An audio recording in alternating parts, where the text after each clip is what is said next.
guess what? You can be successful a lot of times. You're also going to fail. If the process is right, sometimes nothing's going to work 100% of the time. But so if you do the process right and you still fail, you got to go, okay, the process is right. I trust it. The next time I'm going to succeed. You hear all the bull about marketing every day. Make your money in your sleep. My new offer is crushing it. My guru could beat up your guru. It's time to go right to the source and get the truth about marketing. With your host, the founder of copychief.com, Kevin Rogers.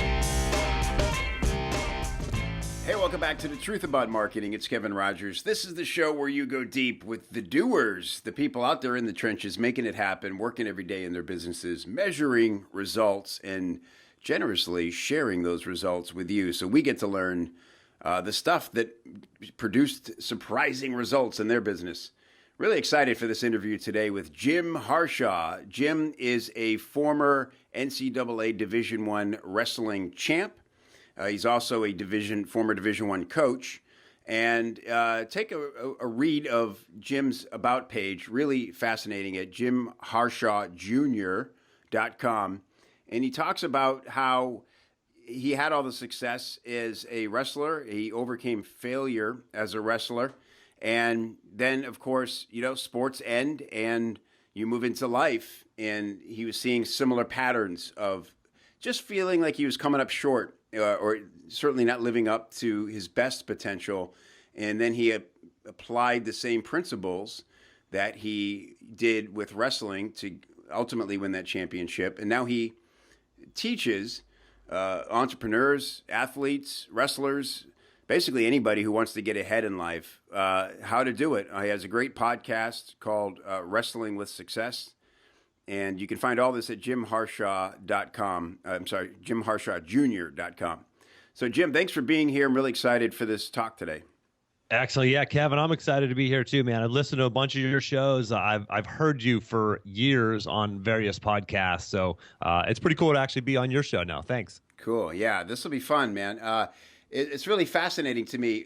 I'm a guy I'm 46 and probably only began to truly appreciate what it means to be an athlete in the last couple of years.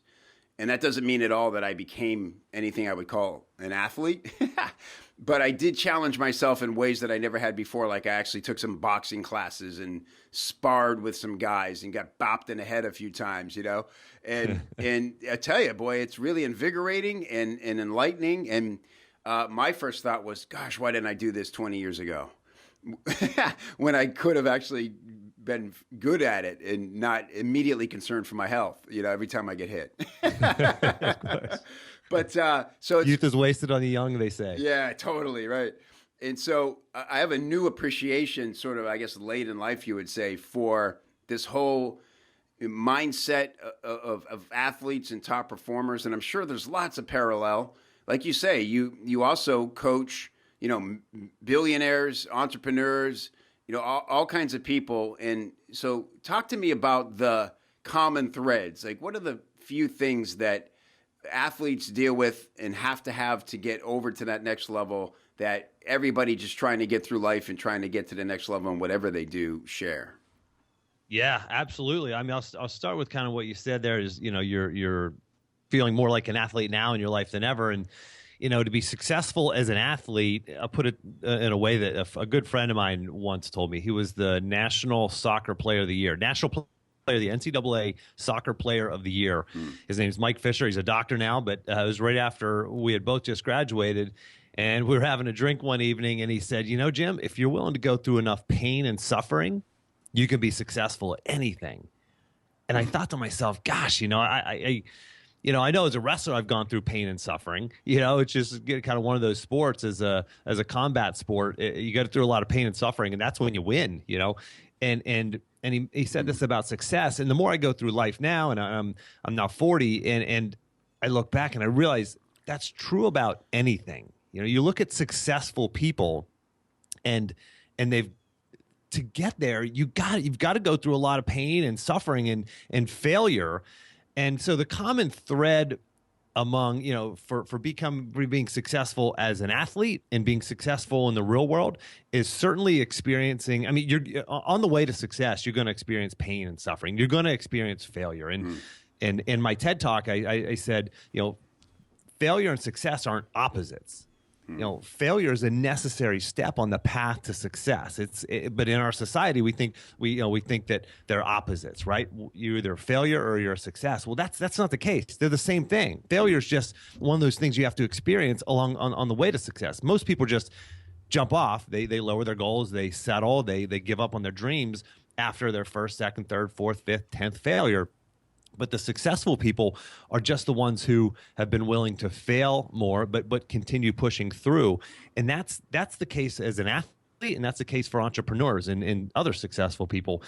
And so as an athlete, you're able to use failure as your secret weapon for success, right? Because you've got these things in place in your life that we once athletes kind of retire, move on, whether you're a middle school, high school athlete, college athlete, whatever, Olympian, we have these things in place that allow us to push through failure and adversity and struggle and setback because we have very clear goals. We know exactly what's important to us. We know why it's important to us. We have an action plan to achieve our goals.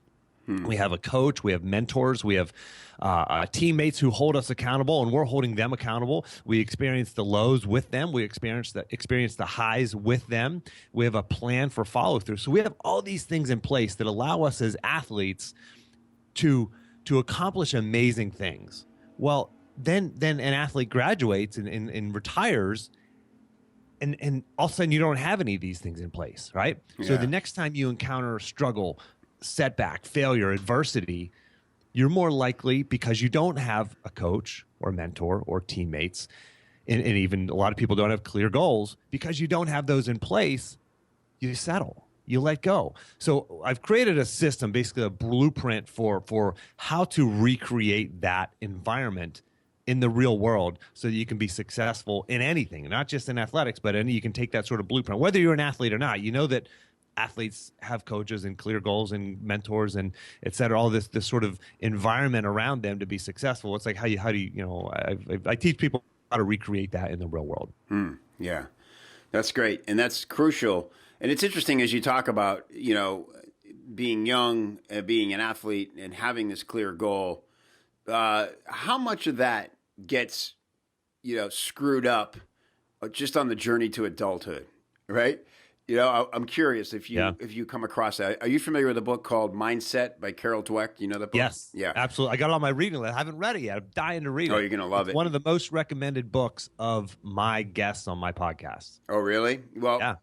Have you read The Art of Learning by Josh Waitzkin? Yes, I have. Okay, so you've kind of got it then. He has a whole section in his book that he basically, recaps what Dweck teaches, but it's this idea of there's two mindsets. There's fixed, and then I forget the other one now. Growth, fixed and growth. Thank you. Yeah. And so, this happens a lot, and you see it now more and more. And I'm talking as a parent here, in having, you see so many parents who are helicopter parents, and nothing their kid does is wrong, and we know through people like Dweck and Waitzkin that is so damaging.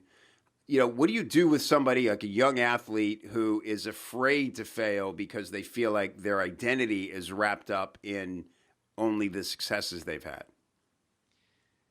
Yeah, that's a hard. I was just thinking about that on my drive in to my office this morning about how, as an athlete, you identify with that failure, right?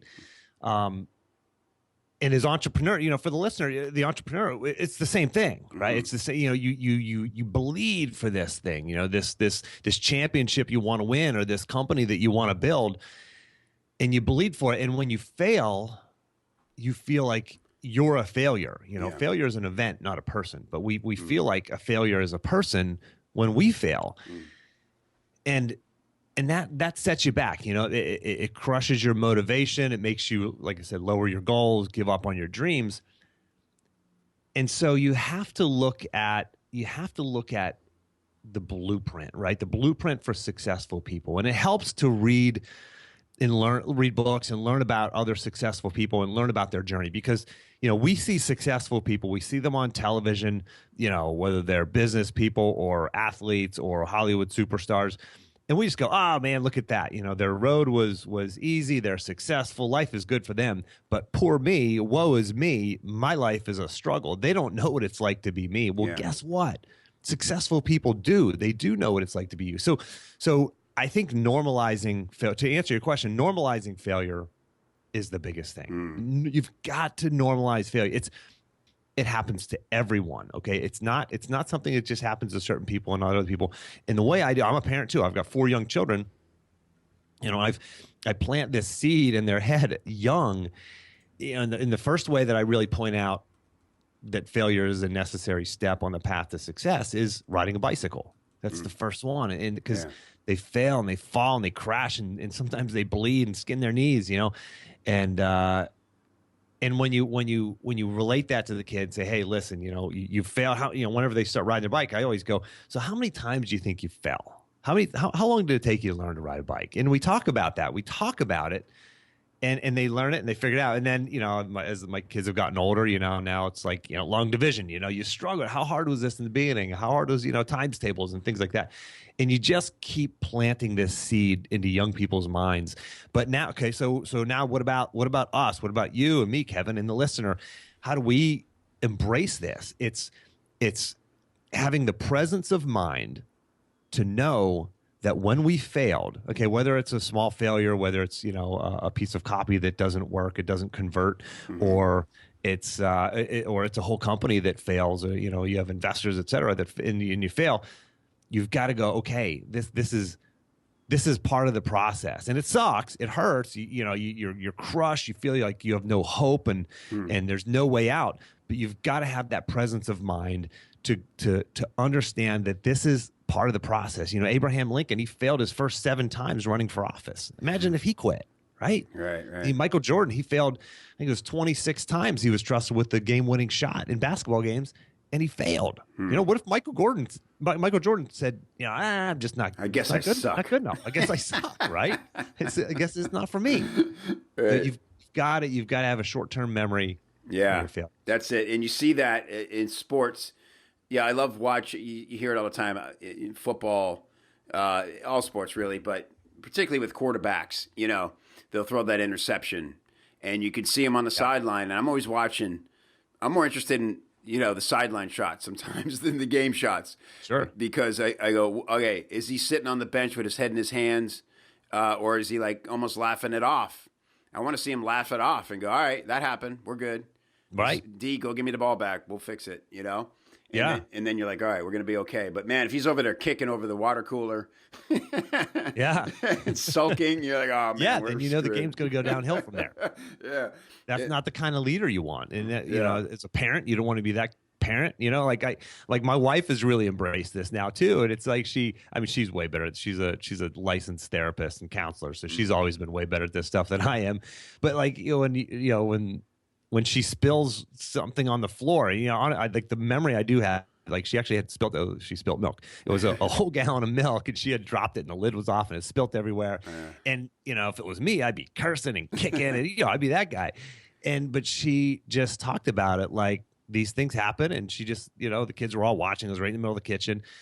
And you just kind of talk about these things happen, and this is part of it. And, sometimes you knock things over and life goes on, it's not a big deal. Yeah. And we have to plant those seeds young for kids. And man, as entrepreneurs, we're taking the risk, right? We're taking the entrepreneurial risk to build something or put out a piece of copy and try to actually sell something and get people to actually take action and convert. And guess what?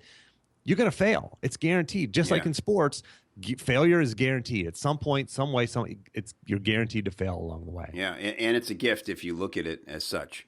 That's right. And it's how you react to it. And you bring up a great point about your wife spilling the milk.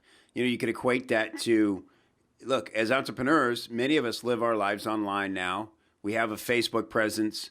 We have a social media presence, and people are aware of our plans oftentimes. And if something doesn't go well, they're probably going to know.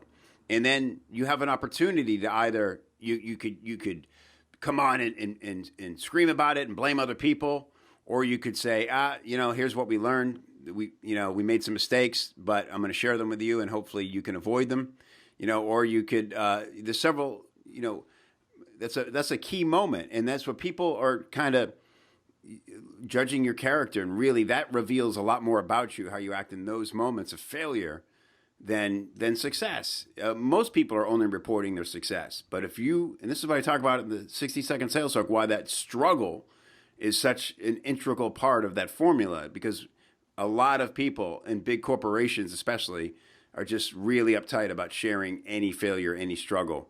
Yeah. So not only what you're talking about, Jim, is this such an important moment for us to embrace it and look at it as the catapult to success, but to embrace it as it's happening and be real about it and share the lessons. That's crucial. Let me share one quick lesson in sort of through a story, if we got a minute. I talk about this in my TED Talk, and I got my TED Talk posted on my website. That's perfect. It's a short that's one. what I was going to ask you about. Yeah. Yeah, it's jimharshawjr.com/TED. And if you can watch it there. So jimharshawjr.com/TED, and you can watch my 6-minute talk, 7-minute video total. And I talk about my failures. I failed and I failed and I failed and I failed as a college athlete. And at the national championships is where I failed. There's 15,000 people. You think wrestling's kind of a niche sport, but it's a huge, huge audience and fan base. And there's 15,000 people in the arena. Wow. And I failed, right, year after year. And finally, I get to my senior year, and I'm thinking, like, what can I do? And I even say this in my TED Talk. I say, I couldn't have run more miles. I couldn't have lifted more weights. Couldn't have watched more film. There's not enough hours in the day. I can't do anymore, right? And so this is kind of getting to the psychology of performance as an entrepreneur, and performance as an athlete, or performance as a parent, or anything you want to do well in life. And going into my senior season, into my last season, I said, screw it. Whatever happens, happens. I'm going to go compete. I'm going to go as hard as I can. I'm going to train as hard as I can. And whatever happens at the end of the season, wherever the chips fall, I'm going to be okay with it, because that's all I can control. I can't control. And I realize that I cannot control winning and losing, just like you can't control success or failure in a business. And I know some people are kind of looking at me, thinking about this, looking at me silly right now, but like, you can't control that. You can control the process, right? You can control, as an athlete, you can control how you train, the food you eat, the words that you say, the techniques that you practice, how many hours you practice, the film that you can control, all of these things but you can't control your opponent, right? So as an entrepreneur, it's the same thing. You can control certain things. You can control, the books that you read and the people you interact with and the words that you say to yourself, and you can control your copy, but you can't control necessarily, let's say, the conversion rate. But you can, if you look at it that way, you now can go, okay, I'm empowered over this. Sometimes we go, oh, just people don't want to, people are, they just don't know what I'm selling. They're not, they don't have the wisdom to see that I'm selling something great. Well, it's like, let go of success and focus on the process. And I thought I had discovered this thing. Like my senior year, I had this great season, and I finally achieved my goals. And I'm like, man, I learned that, I came up with this great philosophy, and I realized that all the great coaches have this same philosophy. John Wooden, he's a legendary basketball coach at UCLA. He never talked about winning. He talked about the process. It's right. It's about the process. And if you follow the process, just like in one of your recent podcasts with Ellen Bowman, I think it was, she talked about this process, right? If you focus on that process, the outcome takes care of itself. I mean, you can't really control the outcome, but you can control the process. And if you think about things that way, failure becomes less relevant. It's the process that's more relevant. And if the process is wrong, you tweak it, you improve it. If the process is right, guess what? You're going to be successful a lot of times. You're also going to fail. If the process is right, sometimes nothing's going to work 100% of the time. But so if you do the process right and you still fail, you got to go, okay, the process is right. I trust it. The next time I'm going to succeed. That's great, Jim. Yeah. It's kind of freeing, isn't it? Right. If you think about, because you can fix a process, right? And you can optimize a process, and you can learn what went wrong, what you would have done wrong. And you can, make it a little better. And in marketing, that's everything. It's constantly testing and measuring results. And, it might be minute 5 of video 2 in your funnel that's creating a lot of trouble. But if you're not seeing where people are dumping off in your process, you'll just never know that. And that's right. So I love that. It's all about the process. Talk to us about the TED Talk real quick, because I know that this is a big goal for anybody to do a TED Talk. And you mentioned to me that it came at a time when speaking publicly was something you wanted to improve. Yeah, so it came really out of a failure. I spoke at an event, and I should back out and say I didn't even speak at the event. I raised my hand to ask a question, and about 250 people turned and looked at me, and I got really nervous. And I asked the question, but I was just so nervous, and I'm like, goodness gracious, why?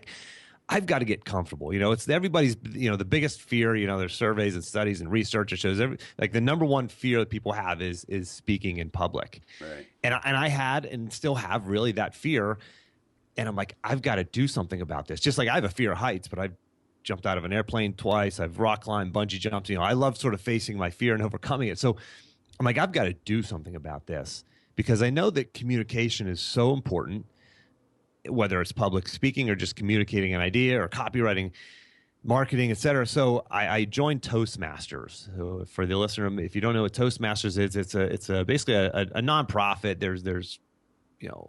There's chapters in every city in the country, a bunch of chapters in most cities, where you have an opportunity to speak. They have these meetings once a week, and typically it's once a week, and you show up, and it's really structured, and you have different opportunities to speak. You could be a speaker, you could give a speech that day, or you could have these different sort of leadership roles helping to run this sort of formalized meeting. And it's all just about practicing speaking in front of people and practicing communication.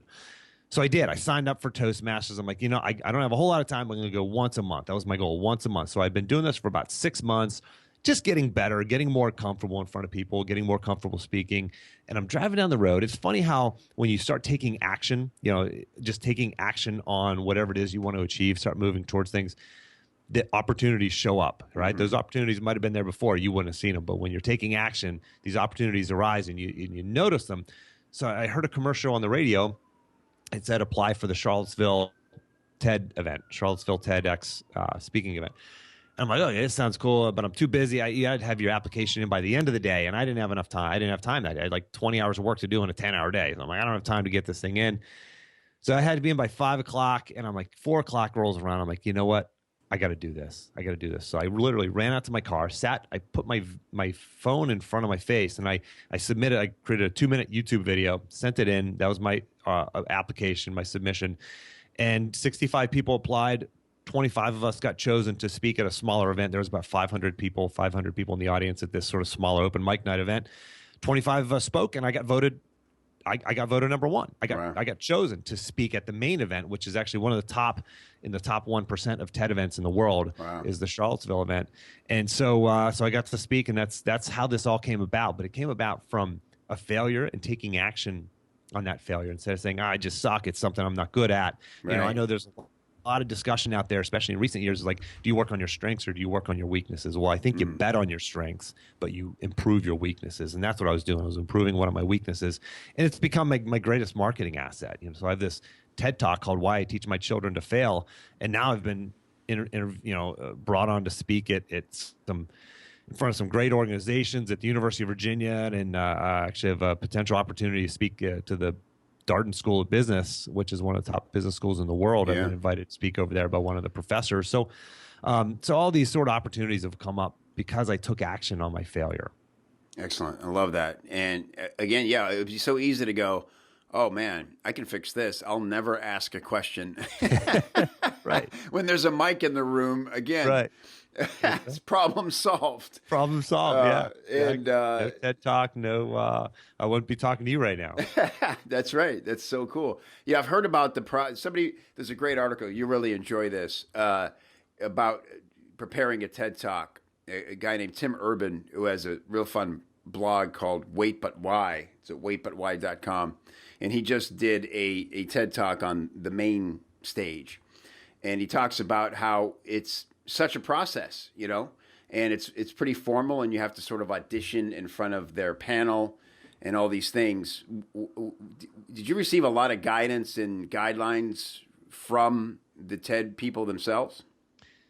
So what happened was I submitted my 2-minute video, and I submitted that to the organizing committee. And basically what they had already lined up all of their speakers. Mm-hmm. And a lot of the TEDx events have sort of community speaker opportunities. So they had already chosen everybody except for one. Every speaking spot except for one had been filled. And they brought in people from all over the world, all over the country. And this was the sort of one opportunity for the community speakers. So I didn't even really have this on my radar until I heard about it on the radio.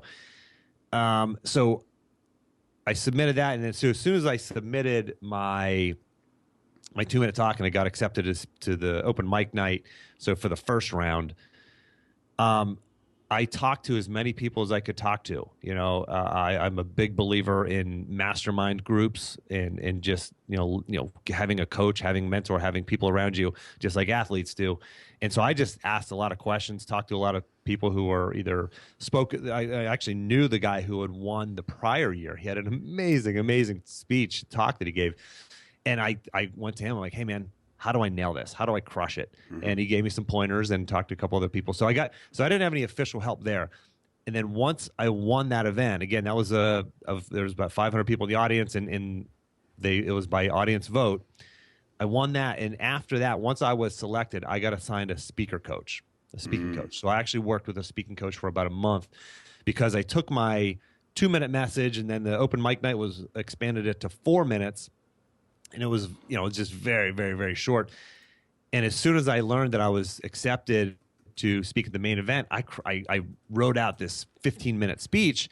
And then they're like, no, Jim, you have a 6-minute speech. I'm like, crap, so I gotta hone this thing down. And I was really bummed initially about only getting the 6-minute window, but it's been the best thing ever. Again, it depends on how you look at things. It turns out I had to hone my message down to 6 minutes, and that's really hard to do. But when you do, you're cutting out all the fluff. So it's 6 minutes of pure impact content, and people will listen to a 6-minute talk before they listen to a 15-minute talk. Right. So the number of listens on it have been much higher because of that, and a lot of people have.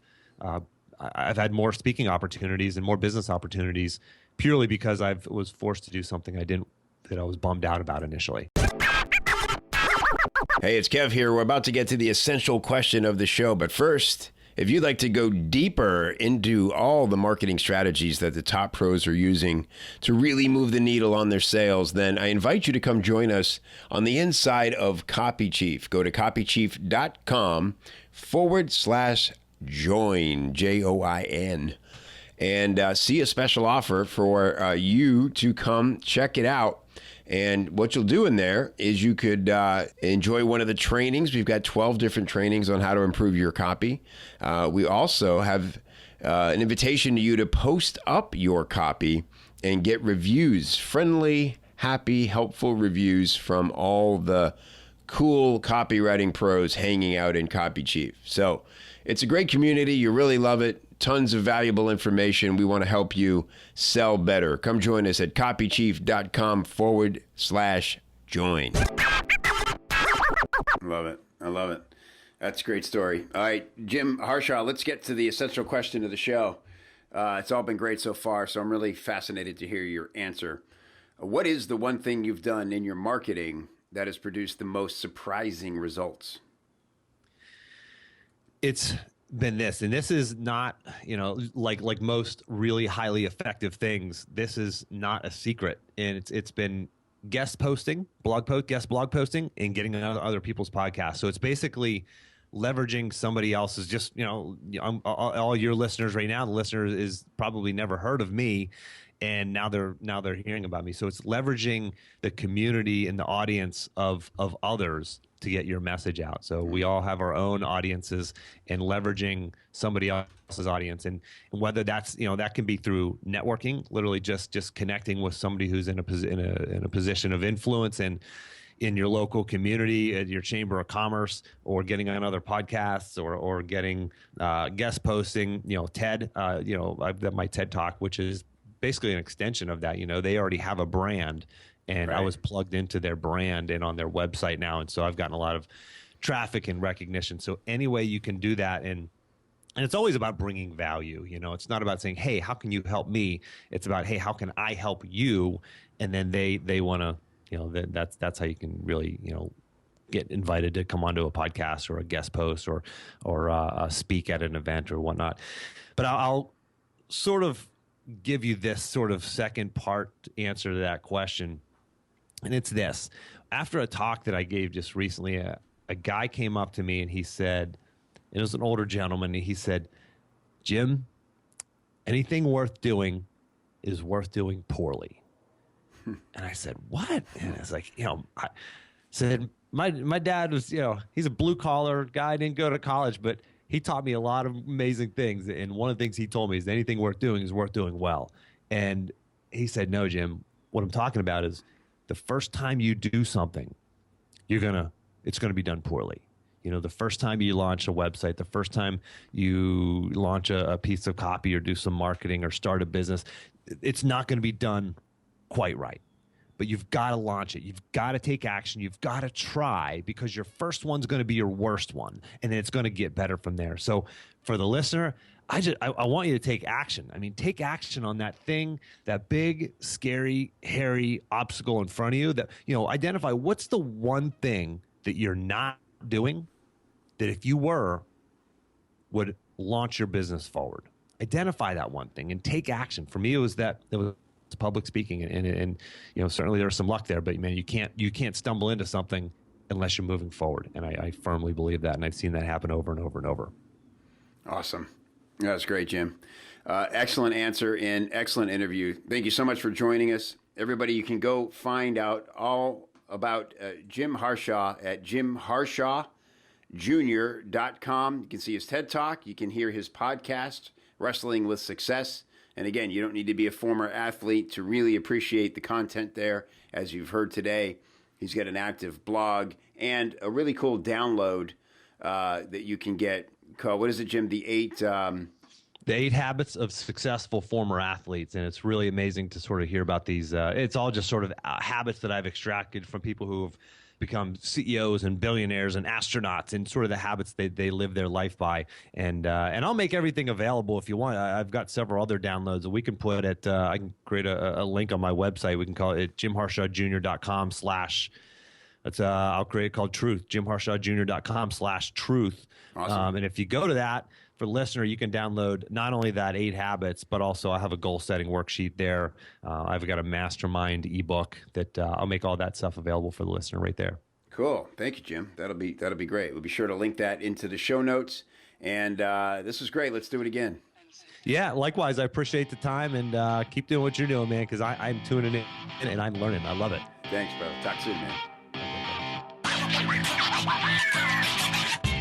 Hey, thanks again for listening to the Truth About Marketing podcast. If you like this show and you think other people would like this show, the best way to spread the word is by reviewing and rating the show in iTunes. Just log in, click review, leave a big old fat 5-star review, and let everybody know that you dig the show so that they can dig it too. To get all the links and resources we mentioned on today's episode, please go to copychief.com/TAM, as in Truth About Marketing. And if you'd like to learn more about how you can improve your sales copy with templates, formulas, coaching, feedback, or hiring a pro, do all that on the inside of the members area of copychief.com, and I will look for you there. Thanks for listening. We'll see you next time.